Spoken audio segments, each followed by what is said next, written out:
आज की इस वीडियो में हम लोग करने वाले हैं 12th क्लास पॉलिटिकल साइंस का chapter number 5 challenges to and restoration of Congress system. तो इस चैप्टर का नया नाम है पार्टीज एंड पार्टी सिस्टम, तो कंफ्यूज मत होना। तो चलिए फिर बिना किसी देरी के वीडियो शुरू करते हैं। तो इस चैप्टर के अंदर हम लोग यही जानने वाले हैं कि किस तरीके से कांग्रेस गिरी, फिर से वो संभली, किस तरीके से कांग्रेस का सिनेरियो रहा, वो हम देखने वाले हैं। तो सबसे पहले हम देखते हैं इलेक्शंस कैसे थे इंडिया के अंदर, यानी कि इलेक्शंस के ऊपर नज़र डालते हैं। तो इंडिया जैसी एक बड़ी कंट्री के अंदर इलेक्शन करवाना कोई चैलेंज से कम नहीं था, और वो ऐसा क्यों नहीं था वो हम इसके पॉइंट्स में जानने वाले हैं। तो पहला पॉइंट है कि सिर्फ 16% जो लोग थे कंट्री के वही एजुकेटेड थे। सेकंड पॉइंट है कि ज़्यादातर जो देश के लोग थे, यानी कि ऑलमोस्ट सभी जो लोग थे कंट्री के, वो क्या पॉवर्टी से सफ़र कर रहे थे, यानी कि गरीबी से ग्रस्त थे। नेक्स्ट पॉइंट है कि यहाँ पे क्या है, टेक्नोलॉजी बहुत ही कम थी कम्युनिकेशन की, लोग एक दूसरे से कनेक्ट ही नहीं कर पा रहे थे, फ़ोन वगैरह कुछ नहीं थे वहाँ पर। नेक्स्ट पॉइंट है कि वोटर्स तो थे 17 करोड़, लेकिन उन 17 करोड़ वोटर्स में से सिर्फ 3200 MLAs और 489 MPs ही चुने गए।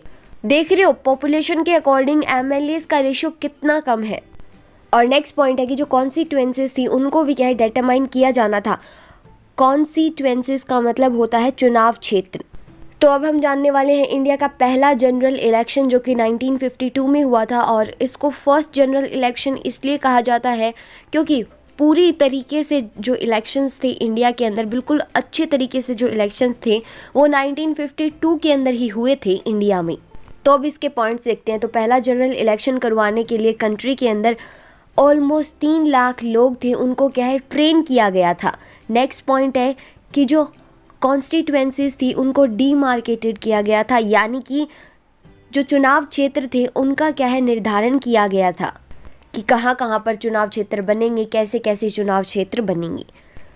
वोटर लिस्ट जो थी वो भी क्या है प्रिपेयर की गई थी, और जो लोग क्या है 21 साल से ज़्यादा की उम्र के थे वो लोग क्या है वोट कर सकते थे। और जो इलेक्शन कैंपेन था वो क्या है स्टार्ट होना शुरू हो गया था कंट्री के अंदर। तो अभी हमने देखा कि जो 1952 का फर्स्ट जनरल इलेक्शन था वो किस तरीके से स्टार्ट हुआ। अब हम देखते हैं कि इस इलेक्शन का रिजल्ट क्या निकला, इसके कॉन्सिक्वेंसेस क्या रहे।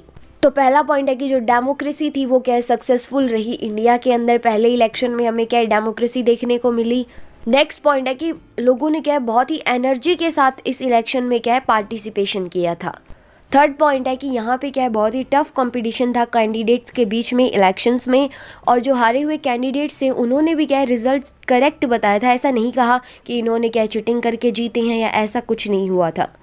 नेक्स्ट पॉइंट है कि पहली बार इंडिया के लोगों ने क्या जो है इलेक्टोरल एक्सपेरिमेंट था वो किया था, बहुत ही अच्छे से हो गया था वो एक्सपेरिमेंट, यानी कि इलेक्शंस का एक्सपेरिमेंट बहुत अच्छे से गया था। और जो क्रिटिक्स थे वो भी एक बार के लिए क्या है चुप हो गए थे, जो बोल रहे थे इंडिया के अंदर इलेक्शंस नहीं हो सकते, इंडिया के अंदर डेमोक्रेसी नहीं रह सकती, तो वो क्रिटिक्स भी क्या थे एक बार चुप हो गए थे। नेक्स्ट पॉइंट है कि इलेक्शंस के अंदर जो कांग्रेस थे उसने क्या है 364 सीट जीती थी, और एक सिंगल लार्जेस्ट पार्टी थी वो इन सीट्स के साथ। और जो कांग्रेस के अलावा सेकेंड लार्जेस्ट पार्टी थी वो थी कम्युनिस्ट पार्टी ऑफ इंडिया, जिसने क्या है सिर्फ 16 सीट जीती थी, यानी कि कितनी कम सीट जीती थी, फिर भी क्या है सेकंड पोजीशन पे है ये। और लास्ट पॉइंट है कि जो जवाहरलाल नेहरू थे वो क्या है पहले प्राइम मिनिस्टर बन गए इंडिया के। अब आता है हमारे पास सेकेंड जनरल इलेक्शन जो कि 5 साल बाद 1957 में होता है। तो 1957 के अंदर जो सेकंड जनरल इलेक्शन है वो होता है, और जो सिचुएशन है वो क्या सेम ही रहती है फर्स्ट जनरल इलेक्शन की तरह। जो कांग्रेस है वो क्या कंफर्टेबली इलेक्शंस को जीत जाती है, और अब की बार कांग्रेस को क्या ज़्यादा सीट मिलती है, 371 सीट्स लोकसभा के अंदर। और जो जवाहरलाल नेहरू है वो क्या है प्राइम मिनिस्टर रहते हैं इंडिया के सेकेंड टाइम, लेकिन जो केरला स्टेट था उसके अंदर जो इन्फ्लुएंस था वो क्या है कम्युनिस्ट पार्टी का ज़्यादा दिख रहा था, और जो कांग्रेस है वो पहली बार क्या है केरला के अंदर अपनी सरकार नहीं बना पाई थी। ये 1 मार्क का क्वेश्चन याद रखना कि किस स्टेट के अंदर सेकेंड जनरल इलेक्शन में जो कांग्रेस है वो सरकार नहीं बना पाई थी, तो वो स्टेट था केरला, और जिसके अंदर कम्युनिस्ट पार्टी ने अपनी सरकार बनाई थी। और नेक्स्ट पॉइंट में ये बता रखा है कि 1957 में कम्युनिस्ट पार्टी ने क्या है केरला के अंदर अपनी गवर्नमेंट बना दी और उस समय जो सीएम बने केरला के वो थे ES नंबूरीपद। अब ये बात कांग्रेस को हजम नहीं हो रही थी, इसलिए क्या किया कांग्रेस ने 1959 के अंदर जो सेंट्रल गवर्नमेंट थी कांग्रेस की, उसने इस गवर्नमेंट को क्या है डिसमिस कर दिया और आर्टिकल उन्होंने यूज़ किया था 356 आर्टिकल। और ये जो डिसीजन था कांग्रेस का, उसने क्या बहुत सारी कंट्रोवर्सीज भी क्या है कोज की थी फ्यूचर के अंदर। सेकेंड जनरल इलेक्शन के बाद में 5 साल बाद फिर से होता है थर्ड जनरल इलेक्शन, जो कि 1962 के अंदर होता है। तो पहला पॉइंट है कि जो कांग्रेस है थर्ड जनरल इलेक्शन के अंदर आराम से जीत जाती है और जो कांग्रेस है उसको सीट मिलती है लोकसभा के अंदर 361 और जो जवाहरलाल नेहरू है वो क्या तीसरी बार प्राइम मिनिस्टर बन जाती हैं। और नेक्स्ट पॉइंट है जो परफॉर्मेंस थी कांग्रेस की वो ही क्या है सेम रही थी पिछले 2 इलेक्शंस की तरह से, और कोई भी अपोजिशन पार्टी है वो कम्पीट नहीं कर पाई थी कांग्रेस के साथ। तो अब हम जान लेते हैं कांग्रेस की डोमिनेंस क्या रही, यानी कि कांग्रेस का प्रभाव क्या था।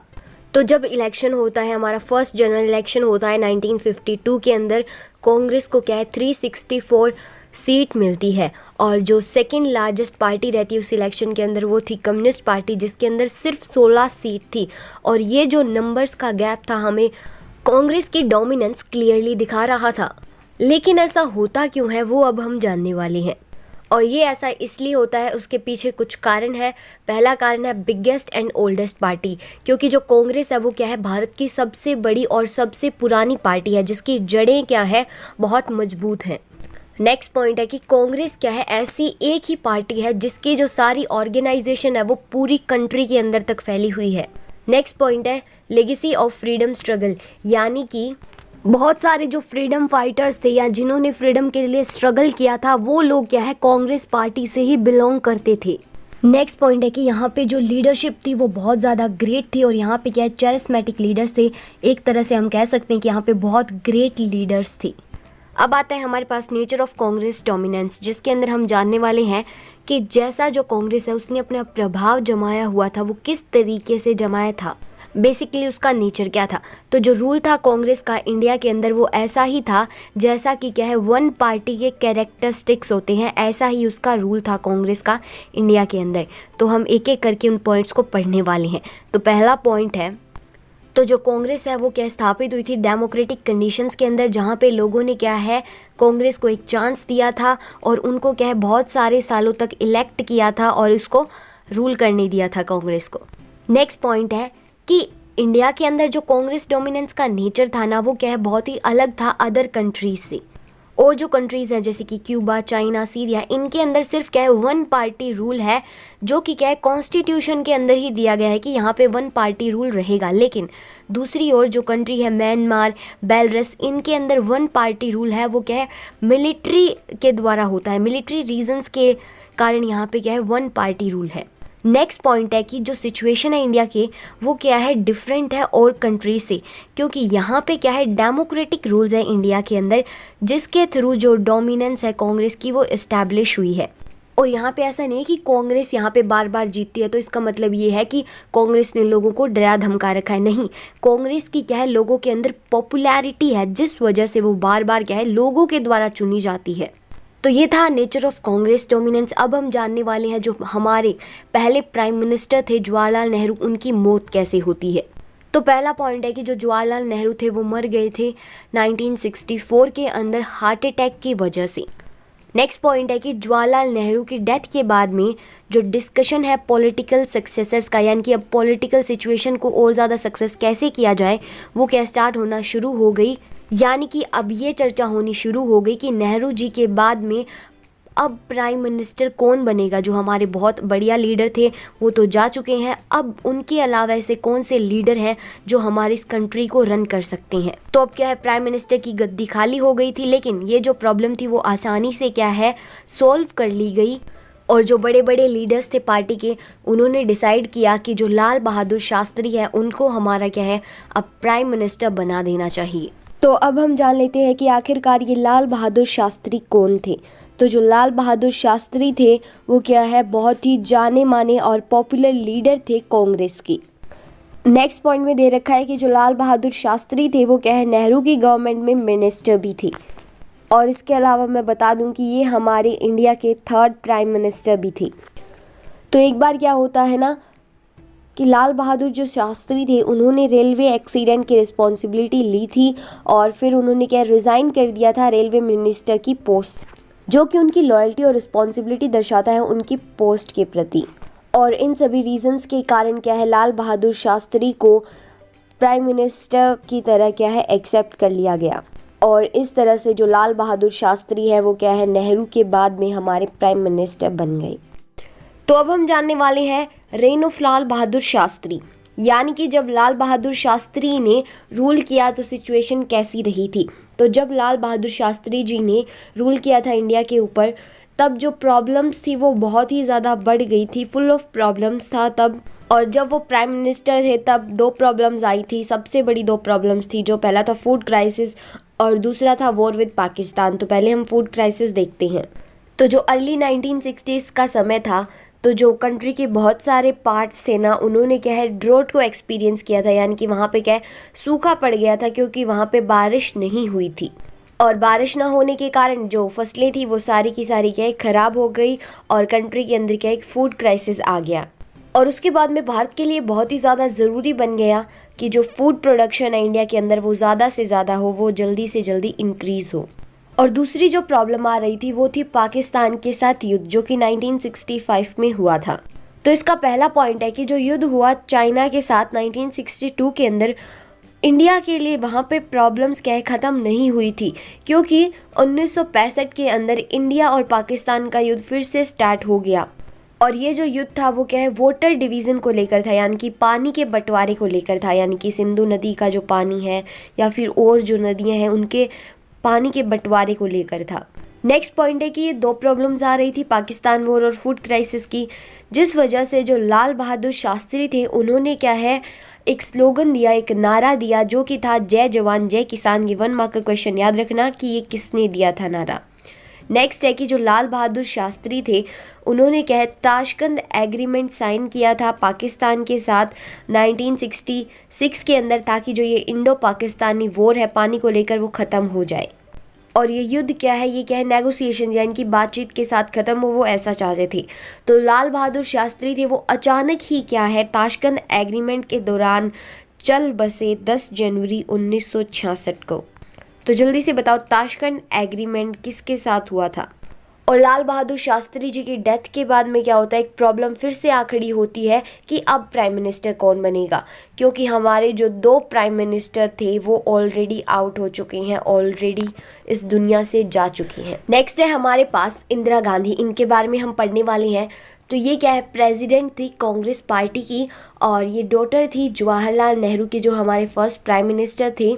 और ये क्या है मिनिस्टर भी थी जब लाल बहादुर शास्त्री का रेन था, यानी कि जब उनका शासन था। और तो लाल बहादुर शास्त्री के बाद में इंदिरा गांधी हमारी प्राइम मिनिस्टर बनी थी। कैसे बनी थी वो अब हम देखेंगे। तो अब हम देखते हैं कि लाल बहादुर शास्त्री जी की डेथ के बाद क्या सीन रहा था। तो जो मोरारजी देसाई थे ऐसे माना जा रहा था कि नेक्स्ट प्राइम मिनिस्टर इनको बना देना चाहिए। और पहला पॉइंट है कि ये क्या है चीफ मिनिस्टर थे उस समय बॉम्बे महाराष्ट्र के, और वो क्या है मिनिस्टर भी थे सेंट्रल गवर्नमेंट के अंदर। उसके अलावा इस समय पे जो कंपटीशन था वो 2 लोगों के बीच में था, और एक थी इंदिरा गांधी और दूसरे थे मोरारजी देसाई। तो हालांकि बनाना तो चाहिए था मोरारजी देसाई को, लेकिन वहाँ के जो लीडर्स थे, जो कांग्रेस पार्टी के लीडर्स थे, उन्होंने सोचा कि हम इंदिरा को बना देंगे और इसको एक पपेट की तरह यूज़ करेंगे। तो लेकिन इंदिरा गांधी है वो क्या है कंफर्टेबली इस वजह से जीत जाती है, और जो मोरारजी देसाई है वो क्या है हार जाते हैं, और इंदिरा गांधी को क्या है प्राइम मिनिस्टर बना दिया जाता है। और जैसे कि मैंने आपको पहले ही बताया था कि जो लाल बहादुर शास्त्री हैं उनके बाद में इंदिरा गांधी क्या है प्राइम मिनिस्टर बन जाती हैं, और ये हमारी इंडिया की पहली लेडी प्राइम मिनिस्टर थी। तो अब हम वो कारण जानने वाले हैं जिसकी वजह से जो वहाँ के मिनिस्टर थे या लीडर्स थे कांग्रेस ने, उन्होंने मोरारजी देसाई को छोड़कर इंदिरा को क्यों चुना। तो पहला पॉइंट है, और ये 1 मार्क का क्वेश्चन भी है, तो जो कांग्रेस के बड़े बड़े लीडर्स थे उस समय उन्हें क्या है सिंडिकेट कहा जाता था। और इलेक्शन के टाइम पे जो प्राइम मिनिस्टर के इलेक्शंस हो रहे थे तब जो सिंडिकेट थे उन्होंने डिसाइड किया कि हम क्या है इंदिरा को सपोर्ट करेंगे। क्योंकि वो ऐसा सोचते थे कि इंदिरा क्या है, उसके पास ज़्यादा एक्सपीरियंस तो है नहीं, इसीलिए क्या है वो इन सिंडिकेट्स के ऊपर डिपेंड रहेगी और सारे फैसले क्या है इन्हीं से पूछ कर लेगी। लेकिन असल में ऐसा कुछ नहीं होता है, इंदिरा अपने फैसले खुद लेती है। तो जो सिचुएशन होती है ना कंट्री की, वो क्या है पहले से अलग हो जाती है। अब ये जो टाइम था, इस समय कांग्रेस के पास नए नए चैलेंजेस आ रहे थे, और किसकी फॉर्म में आ रहे थे, वो आ रहे थे नॉन कांग्रेसिज्म की फॉर्म में, यानी कि बहुत सारी नॉन कांग्रेसिज्म पार्टी भी यहाँ पे क्या फॉर्म होती जा रही थी। तो अब हम देखते हैं कि 4th जनरल इलेक्शन के दौरान जो हमारी कंट्री थी उसकी स्थिति क्या थी। तो पहला पॉइंट है फेज 2 वॉर्स। हमारे क्या है इस समय 4th जनरल इलेक्शन के समय 2 युद्ध हो रहे थे, एक था चाइना के साथ और दूसरा था पाकिस्तान के साथ। चाइना का युद्ध हुआ था 1962 के अंदर और पाकिस्तान का हुआ था 1965 के अंदर। अब आप सोच रहे होगे कि 4th जनरल इलेक्शन तो 1967 में हुआ था, तो ये प्रॉब्लम्स तो पहले की हैं। तो ऐसा नहीं है कि ये प्रॉब्लम्स तो क्या है तब आना शुरू हुई थी और ये रूट पकड़ गई थी। इन प्रॉब्लम्स का इफेक्ट हमें देखने को मिला था 1967 के इलेक्शंस में। नेक्स्ट पॉइंट है कि जो हमारे 2 ग्रेट लीडर्स थे, जवाहरलाल नेहरू और लाल बहादुर शास्त्री, उनकी भी क्या है मौत हो चुकी थी। इसके अलावा हमें क्या है इकोनॉमिक प्रॉब्लम देखने को मिली थी, फूड क्राइसिस आ गया था हमारी कंट्री के अंदर, फॉरेन एक्सचेंज है वो कम हो गया था, मिलिट्री के ऊपर खर्चा वॉर्स की वजह से बहुत ज़्यादा बढ़ने लग गया था। और लास्ट पॉइंट है कि हमारे पास एक अनएक्सपीरियंस प्राइम मिनिस्टर थी, यानी कि यहाँ पे बात हो रही है इंदिरा गांधी की, जिनके पास एक्सपीरियंस बिल्कुल नहीं था।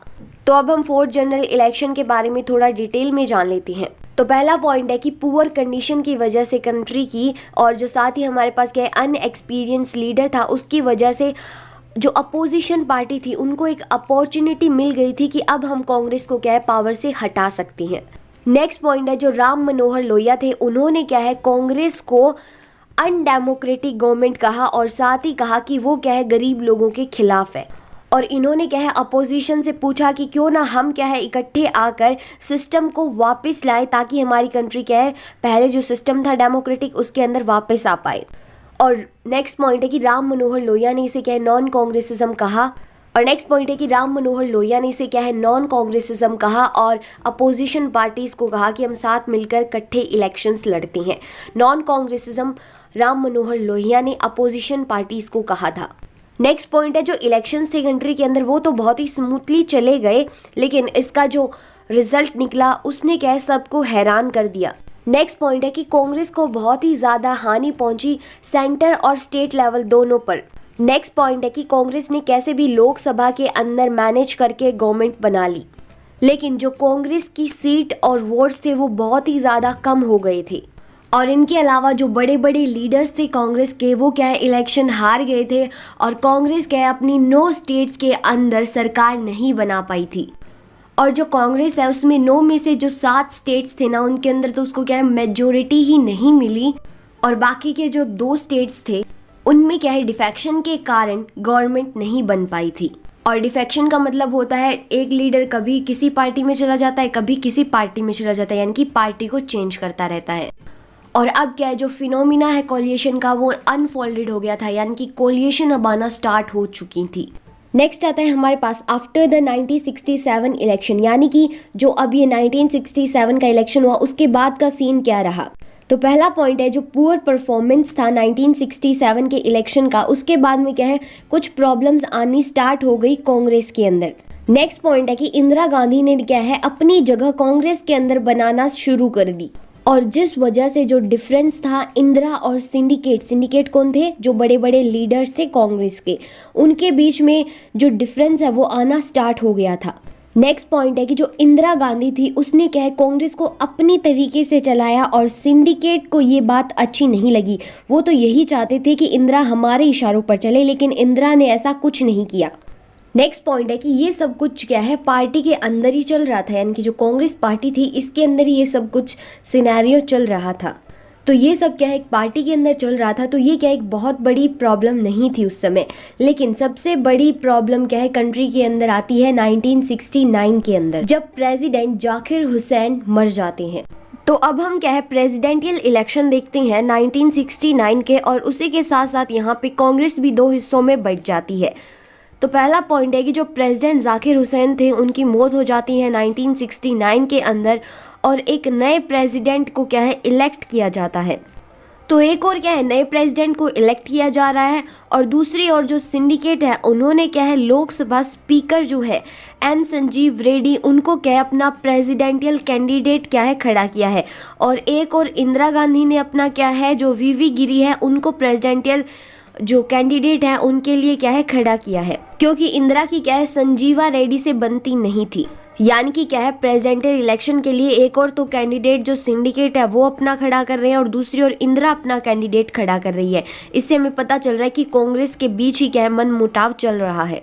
और नेक्स्ट पॉइंट है कि जो एन नीलांजिनागप्पा थे, एक तरह से हम मान सकते हैं कि वो पार्टी के प्रेसिडेंट थे उस समय पे और एक तरह से वो क्या है सिंडिकेट ही थे।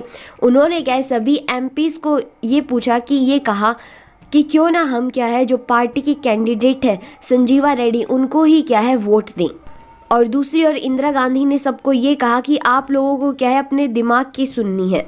तो अब हम जान लेते हैं कि इन प्रेसिडेंशियल इलेक्शन का रिजल्ट क्या रहा। तो पहला पॉइंट है जो वीवी गिरी इंदिरा ने सपोर्ट किए थे वो क्या है जीत जाती हैं प्रेसिडेंशियल इलेक्शन को, और जो सिंडिकेट का कैंडिडेट है संजीवा रेड्डी उन्हें क्या है हार का सामना करना पड़ता है। सेकेंड पॉइंट है कि जो पार्टी के सिंडिकेट थे उनको क्या है हार सहन नहीं हुई और उन्होंने प्राइम मिनिस्टर इंदिरा गांधी को ही क्या है पार्टी से बाहर फेंकने की सोची और इस वजह से जो कांग्रेस है वो दो हिस्सों में बंट गई। सिंडिकेट में आपको बार बार बता रही हूँ जो पार्टी के बड़े बड़े लीडर्स थे, सीनियर लीडर्स थे, उनको सिंडिकेट बोला गया है। थर्ड पॉइंट है कि बहुत सारे एमपी जिन्होंने क्या है इंदिरा को सपोर्ट किया था उन्होंने भी ये क्या है सिंडिकेट कांग्रेस को छोड़ दिया था और जो इंदिरा गांधी की कांग्रेस थी उसको ज्वाइन किया था। नेक्स्ट पॉइंट है कि इस तरीके से जो कांग्रेस है वो क्या है दो हिस्सों में डिवाइड हो गई। एक था कांग्रेस ओ जिसे क्या है ऑर्गेनाइजेशन कहा जाता है जो कि सिंडिकेट थी यानी कि बड़े बड़े लीडर्स की थी, और दूसरी थी कांग्रेस आर जिसे क्या है रिक्वेशनिस्ट कहा जाता है जो कि इंदिरा गांधी की थी। देखो इंदिरा में आर आता है और ये क्या है कांग्रेस आर है, तो इससे याद रख लेना। नेक्स्ट पॉइंट है कि इस पार्टीशन की वजह से जो कांग्रेस क्या है वो धीरे धीरे रिड्यूस हो गई, जिस वजह से उसमें क्या है माइनॉरिटी आ गई पार्लियामेंट के अंदर, और इस वजह से क्या है वो उसको और कुछ सपोर्ट चाहिए था सेंटर में आने के लिए या सेंटर में बने रहने के लिए। तो इसीलिए जो सीपीआई और डीएमके है उसने क्या है कांग्रेस को सपोर्ट किया ताकि उसकी गवर्नमेंट सेंटर में क्या है बनी रहे। तो अब हम देखते हैं कि पार्टीशन के बाद में क्या सिनेरियो रहा। तो अब इंदिरा गांधी थी उन्होंने क्या है अडॉप्ट कर ली थी सोशलिस्ट पॉलिसी और डिसाइड किया था कि वो ज़्यादा क्या है पुअर्स के ऊपर ध्यान देंगी, क्योंकि ज़्यादातर उस समय जो जनसंख्या थी भारत की वो क्या है गरीब ही थी। तो देखते हैं उन्होंने क्या क्या कदम उठाए। तो पहला पॉइंट है कि जो नेशनलाइजेशन ऑफ 14 बैंक्स यानी कि उन्होंने क्या 14 बैंकों को नेशनलाइज कर दिया, सरकारी कर दिया। नेक्स्ट है कि उन्होंने जो प्रीवी पर्स दिया हुआ था प्रिंसली स्टेट को यानी कि कुछ पावर या ऑटोनॉमी दी हुई थी प्रिंसली स्टेट्स को वो उनसे क्या है ख़त्म कर दी, वो उनसे छीन ली गई। नेक्स्ट है कि उन्होंने जो लैंड रिफॉर्म्स थे उनको प्रमोट किया यानी कि धरती के लिए बहुत सारे रिफॉर्म्स लाए गए और उन्होंने ऐसी कई सारी पॉलिसीज़ बनाई जिससे क्या है गरीब लोगों का भला हो, उनका फ़ायदा हो।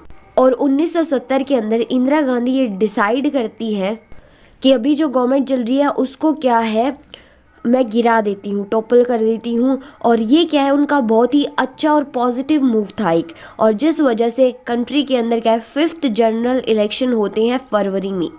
तो अब क्या होता है जो सरकार है 1970 में गिर जाती है और जिस वजह से 5th जनरल इलेक्शन होते हैं 1971 के अंदर। और इस टाइम पर जो टक्कर चल रही थी वो चल रही थी कांग्रेस ओ और कांग्रेस आर के बीच में, कांग्रेस ओ सिंडिकेट वाली और आर इंदिरा गांधी वाली। और हर किसी को लग रहा था कि जो रियल पावर है कांग्रेस की वो क्या है कांग्रेस ओ के हाथ में ही है। और नेक्स्ट पॉइंट है कि इसी दौरान जो सभी नॉन कांग्रेस या नॉन कम्युनिस्ट पार्टी थी उन्होंने क्या है एक कोलिएशन बना लिया था जिसे क्या है ग्रैंड अलायंस बोला गया था, यानी कि कांग्रेस और कांग्रेस आर को छोड़कर बाकी सभी जो नॉन कांग्रेस पार्टी थी या कम्युनिस्ट पार्टी थी उन सभी ने अपना एक अलायंस बना लिया था। और जब इलेक्शन कैंपेन शुरू हुआ तो ये सब चल रहा था वहाँ पे। इंदिरा तो नारा दे रही थी कि गरीबी हटाओ और जो अपोजिशन पार्टी वाले थे वो ये नारा दे रहे थे कि इंदिरा हटाओ। अब हम देखते हैं कि इस 5th जनरल इलेक्शन के रिजल्ट क्या रहे। तो पहला पॉइंट है कि इस इलेक्शन के जो रिजल्ट थे वो बहुत ही चौंका देने वाले थे। नेक्स्ट पॉइंट है कि इस इलेक्शन के अंदर जो कांग्रेस आर थी उसने क्या है अपना अलायंस बना लिया था सीपीआई के साथ ताकि उन्हें क्या है ज़्यादा से ज़्यादा क्या है सीट्स मिल पाएँ। थर्ड पॉइंट है कि जो अलायंस बना था उसने तो क्या है 375 सीट्स हासिल की थी, और जिसमें से जो कांग्रेस आर इंदिरा वाली थी उसने क्या है 352 सीट्स हासिल की थी। नेक्स्ट पॉइंट है कि दूसरी ओर जो कांग्रेस और जो ग्रैंड अलायंस बना था, पार्टीज ने बनाया था अलायंस करके, वो सारे तो क्या है कम्प्लीटली वाइप्ड आउट हो गए थे, मतलब वहाँ पे नज़र ही नहीं आ रहे थे। और जो कांग्रेस और सिंडिकेट वाली थी उसे तो सिर्फ 16 ही सीट्स मिली थी, और जो ये ग्रैंड अलायंस बनाया गया था उसको सिर्फ 40 सीटें मिली थी। और इस तरीके से जो कांग्रेस और जो इंदिरा गांधी ने बनाई थी वो क्या है वापस आई 1971 के इलेक्शन में। तो अब हम क्या है रीजंस जान लेते हैं कांग्रेस आर की जीत के, यानी कि आखिरकार क्या कारण थे जिनकी वजह से कांग्रेस आर जीती। और इसके अलावा मैं आपको बता दूं कि ये जो मैं यहाँ पे आपको चैप्टर करा रही हूँ ये एनसीईआरटी से थोड़ा बहुत अलग हो सकता है, ज़्यादा मैं नहीं कहूँगी, क्योंकि मैंने यहाँ पे थोड़ा और अच्छे से समझाने की कोशिश की है, और साथ ही साथ इसके अंदर एडिट टॉपिक्स भी हैं। तो ये मत समझना कि ये तो हमारे सिलेबस में ऐसा कुछ है ही नहीं, तो सारा कुछ आपके जो सिलेबस के अंदर है वो मैंने यहाँ पे कवर करवाया है। तो यहाँ पे पहला पॉइंट दे रखा है कि पहला रीज़न था कि जो इंदिरा गांधी थी उन्होंने 14 बैंक्स को नेशनलाइज करवा दिया था, सरकारी करवा दिया था। दूसरा है कि इन्होंने जो प्रीवी पर्स यानी कि जो ऑटोनॉमी दी हुई थी प्रिंसली स्टेट्स को वो ख़त्म कर दी थी, याद रखना 1971 के इलेक्शन में की थी। नेक्स्ट है इन्होंने प्रमोट किए थे लैंड रिफॉर्म्स। नेक्स्ट पॉइंट है कि इन्होंने क्या है पुअर्स की बेनिफिट के लिए क्या है बहुत सारी पॉलिसीज़ बनाई थी। इसके अलावा जो सोशलिस्ट पॉलिसी थी वो भी बनाई थी इन्होंने, और ये नारा दिया था गरीबी हटाओ का इंदिरा गांधी ने, यानी कि रिमूव पॉवर्टी स्लोगन दिया था इन्होंने। नेक्स्ट है जो पॉपुलैरिटी है इंदिरा गांधी की इस वजह से बहुत ज़्यादा बढ़ गई थी। नेक्स्ट हमारा टॉपिक आता है रिस्टोरेशन ऑफ कांग्रेस, जिसके अंदर हम देखने वाले हैं कि किस तरीके से कांग्रेस ने अपनी पावर को रिस्टोर किया, उसने अहमियत पाई। तो रिस्टोरेशन ऑफ कांग्रेस का यहाँ पे मतलब है जो कांग्रेस की पहले पोजीशन थी ना, वही पोजीशन कांग्रेस ने वापस पा ली थी। तो जैसा कि हमने देखा नो डाउट कि 1967 के अंदर कांग्रेस की सरकार बनी थी, लेकिन उसके वोट बहुत ज़्यादा कम हो गए थे और सीट्स भी बहुत ज़्यादा कम थी। लेकिन 1971 के अंदर इंदिरा गांधी की लीडरशिप के अंडर क्या हुआ, जो कांग्रेस की पुरानी पोजीशन थी वो उसको क्या है वापस मिल गई पोजीशन से। यहाँ पे मतलब है कि पहले जितने उसको वोट मिला करते थे उतने ही वोट अब उसको मिली, और इसे क्या है रिस्टोरेशन ऑफ कांग्रेस कहा गया। तो फीचर्स क्या है इसके रिस्टोरेशन के? फीचर्स वही है जो कि अभी हमने पढ़े कि इंदिरा गांधी की पॉपुलैरिटी बढ़ गई थी, इन्होंने गरीबी हटाओ दे दिया था, तो वो फीचर्स आप लोग यहाँ पे पढ़ लेना। तो चलो रहने दो, तुम कष्ट मत करो, मैं ही तुम्हें बता देती हूँ, क्योंकि अगेन वही रिपीटेड फीचर्स हैं कि इंदिरा की पॉपुलैरिटी डिपेंड कर रही थी, इंदिरा की पॉपुलैरिटी बहुत ज़्यादा बढ़ गई थी उस समय। नेक्स्ट पॉइंट है कि इंदिरा गांधी ने जो फैक्शंस थे उसकी पार्टी के अंदर उनको क्या है बाहर निकाल दिया। फैक्शन का मतलब होता है ऐसे ग्रुप जिनकी आइडियोलॉजी तो क्या है बिल्कुल मिलती ही नहीं है, बस अपने फ़ायदे के लिए ही साथ में है। और उसकी क्या है सोशलिस्ट आइडियोलॉजी थी, यानी कि पुअर्स के लिए वो स्ट्रैटेजीज़ बना रही थी कि किस तरीके से गरीबी को ख़त्म किया जाए, और गरीबों का कल्याण करना वहाँ पर एक मेन इशू बन रहा था। लेकिन फिर भी अब की बार क्या है बहुत ज़्यादा ऑर्गेनाइज और पावरफुल बन गई थी कांग्रेस पहले से भी ज़्यादा। और ये जो इलेक्शन था ना 1971 वाला वो बहुत ज़्यादा इंपॉर्टेंट है, तो बिल्कुल मत छोड़ना, उसे याद करके जाना पेपर में। तो अब यहाँ पे हम कुछ इंपॉर्टेंट टर्म्स देखते हैं, जैसे कि सिंडिकेट क्या है। तो जैसा कि मैं आपको पहले भी बता चुकी हूँ कि जो ग्रुप था बड़े बड़े लीडर्स का जो कि कांग्रेस के अंदर था उसे हम क्या है सिंडिकेट बोलते हैं। नेक्स्ट हमारी टर्म आती है डिफेक्शन। तो दरअसल डिफेक्शन क्या है, एक ऐसी सिचुएशन होती है जब एक लीडर क्या है इलेक्शन तो लड़ता है एक पार्टी के सिंबल से, लेकिन जीतने के बाद क्या है वो दूसरी पार्टी में चला जाता है और उस पार्टी से जिससे जीता है उसको छोड़ देता है और दूसरी पार्टी ज्वाइन कर लेता है, और इसे क्या है दल बदल कहा जाता है, यानी कि बेसिकली पार्टी बदलना। अब इसको एक एग्जांपल से समझ लेते हैं। मान लो एक लीडर ने इलेक्शन तो लड़े कांग्रेस के सिंबल के साथ, लेकिन जीतने के बाद क्या है उसने पार्टी बदल ली और बीजेपी में चला गया वो, इसे हम क्या है डिफेक्शन बोलते हैं। डिफेक्शन से रिलेटेड आपकी बुक में एक एग्जाम्पल दे रखा होगा कि जो गया राम थे हरियाणा के एमएलए थे 1967 के अंदर, उन्होंने क्या है 9 घंटे में 3 पार्टी बदली थी और उनके लिए एक स्लोगन दिया गया था आया राम गया राम। तो लास्ट में यहाँ पे एक बहुत ही इंपॉर्टेंट क्वेश्चन बनता है कि जो 1960s का डिकेड था उसे डेंजरस डिकेड क्यों कहा जाता है, तो इसे ध्यान से देखना। तो 1960s का जो डिकेड था उसमें बहुत सारी प्रॉब्लम्स थी इंडिया के लिए। देखते हैं कि उसमें मेन प्रॉब्लम्स क्या थी। पहला पॉइंट है कि इंडिया ने क्या है फेस किए थे 2 वॉर्स, एक चाइना के साथ 1962 में और एक पाकिस्तान के साथ 1965 में। यहाँ पे 1960s की बात हो रही है, 1960 से लेके 1970 के बीच की। और इतना ही नहीं, यहाँ पर हमारे जो 2 ग्रेट लीडर्स थे उनकी भी डेथ हो गई थी, जवाहरलाल नेहरू और लाल बहादुर शास्त्री की। और तो और इकोनॉमिक प्रॉब्लम भी आ रही थी, पैसा जो था, हमारे जो इकोनॉमिक रिसोर्सेज थे वो क्या है ख़त्म होने की कगार पे थे। फूड क्राइसिस आ गया था, इतना ज़्यादा फूड भी नहीं उग रहा था इंडिया के अंदर, मेरा मतलब है कि फसलें भी नहीं उग रही थी इंडिया के अंदर। और जो फॉरेन एक्सचेंज था वो भी क्या है धीरे धीरे कम होता जा रहा था, मिलिट्री पे खर्चा वॉर की वजह से बहुत ज़्यादा बढ़ता जा रहा था। तो यहीं पर फाइनली आपका चैप्टर होता है एंड। तो मुझे जल्दी से कमेंट करके बता दो कि एक्सप्लेनेशन कैसी लगी। और हाँ, पक्का वीडियो आएगी इम्पोर्टेंट क्वेश्चंस की, तो वेट ज़रूर करना। ऐसा मत सोचना कि मैं ऐसे ही बोल रही हूँ वीडियोस नहीं आएंगी, वीडियोस आने ही वाली हैं। थोड़ा मेरे को टाइम नहीं मिल रहा जिस वजह से डिले हो रहा है, लेकिन मैं कोशिश करूँगी कि एग्ज़ाम से 20 दिन पहले आपको सारे इंपॉर्टेंट क्वेश्चन सभी चैप्टर्स के करवा दूँ। वेट अ सेकेंड गाइज, अगर आप लोगों को और पार्टीज भी जाननी है क्योंकि वो भी इम्पोर्टेंट है, तो उस वीडियो की लिंक मैंने डिस्क्रिप्शन में दे रखी है। वो वीडियो इसके बाद में ज़रूर चेक कर लेना अगर आप अच्छे मार्क्स स्कोर करना चाहते हो तो।